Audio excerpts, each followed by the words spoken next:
Welcome to the Butterfly Effect. I'm Chris Horner, and it's 2021 Brabantse Pijl.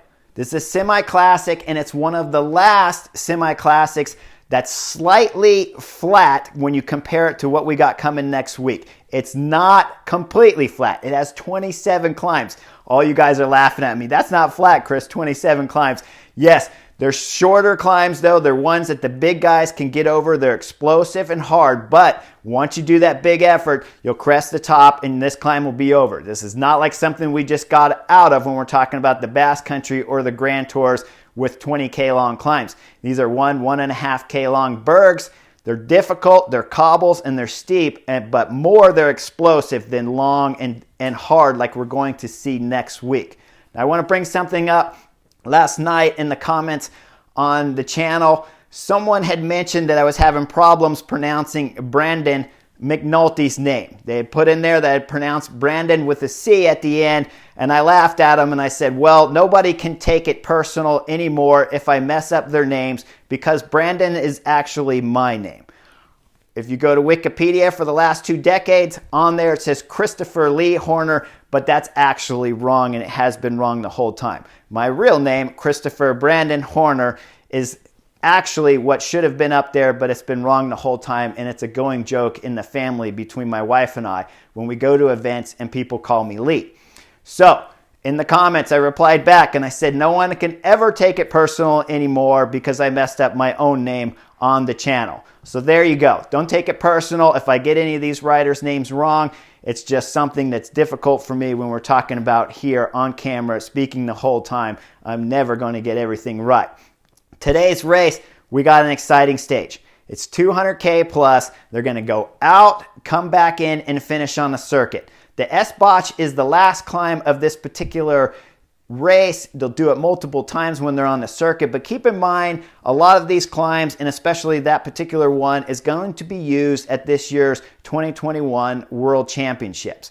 Now when the racing starts, there's a 9-man group that gets away and they get more than 6 minutes. At about 65 kilometers to go, we're going to see 4 guys slip off the front, and they're going to try to bridge a 2.5 minute gap to that breakaway. But the real action is going to take place at 38K to go.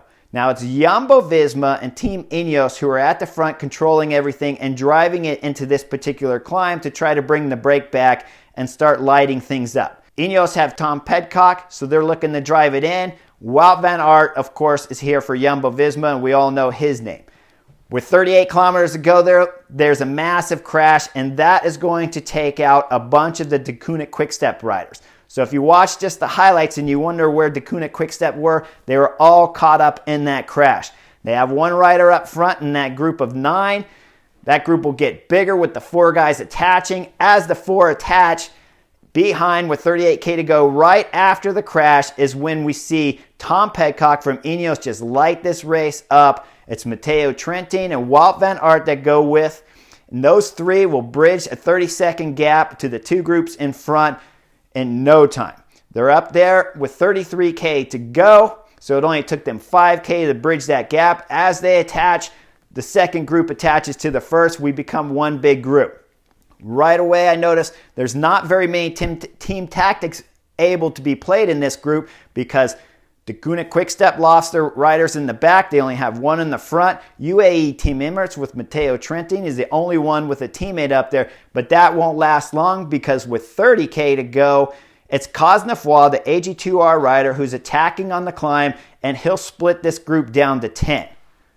You'll see in the picture there, it's Tom Pidcock coming across. He's the last to bridge across to the front group here, and that group of 10 will go over this climb with no teammates in there. Now this is a fabulous situation for Wout van Aert, but also complicated, but nobody else has teammates either.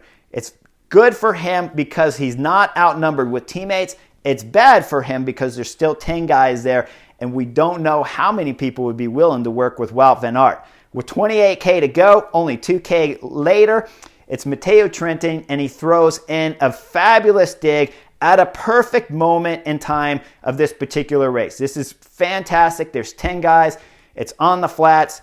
Things just ease up a little bit. Matteo Trentin jumps, and he goes off solo. Behind, the group stays working fairly cohesive together. We'll see Wout van Aert on the front, but this is not like one of the other classics we've seen here earlier in 2021 where Wout is doing all of the work by himself. And that's because there's not numbers in the break. Everyone's individual. They all need to work somewhat together. They want to get rid of Wout, but it's no longer just him against 4 Deceuninck Quick-Step riders. Now, when they reach 16K to go, it's Tom Pidcock throwing in a big dig on the berg. Wout van Aert covers it. Those two will go across, and they'll catch Matteo Trentin with 13K to go. Matteo Trentin now, remember, has been up there for 15 kilometers solo. He put in a great ride, but now he's getting caught by 2 fabulous riders, Wout van Aert, and of course, Tom Pidcock, who's a neo-pro. This is his first year, but we've already seen him multiple times up in the front group and putting on a show for us in these classics and semi-classics race like today. Those 3 will work perfectly well together. I was quite surprised how well they worked. Matteo Trentin only sat on for a K or 2 at the back to recover from the first 15K when he was solo before he was caught. After that, all 3 work together, and they'll come in to just under 1.5K to go, the last climb of the stage, which will summit about 200 meters before the finish of the stage. When they go up this climb, the break behind that they had dislodged, they're only 30 seconds behind, and there's a little cat and mouse playing up at the front with the 3. This is the only time they've actually stopped working with each other throughout the last 11, 12 kilometers to the finish. When they start looking, they're looking left, they're looking right. At one point in time, I thought Tom Pidcock and Wout van Aert were going to overlap wheels because they're both looking backwards like this at the same time. And then you see Matteo Trentin, and he starts looking back too. It's a cat and mouse game, and it's Cosnefroy coming from the back trying to bridge this gap, and he's going to put pressure on Wout van Aert and the 3 leaders up front. If they play any more games, they're going to get caught. But keep in mind, you're getting caught from a rider who's sprinting all the way across, so he's going to be a bit tired. Just as they crest the top, it's Matteo Trentin in front. It's Wout van Aert throwing in a big dig, and it's Tom Pidcock following the wheel of Wout directly. At this moment, I thought Wout van Aert had this thing won, but no, it's Tom Pidcock that jumps with 100 meters to go off of the Wout van Aert sprint, and he takes it to the line for a beautiful win at this year's Semi-Classic. This is a fabulous victory for a young and up-and-coming pro. Like I said, it's his first race. It's his first professional season with Ineos. He's got a stacked resume when you look at his amateur season, but playing with the big boys is a whole different game.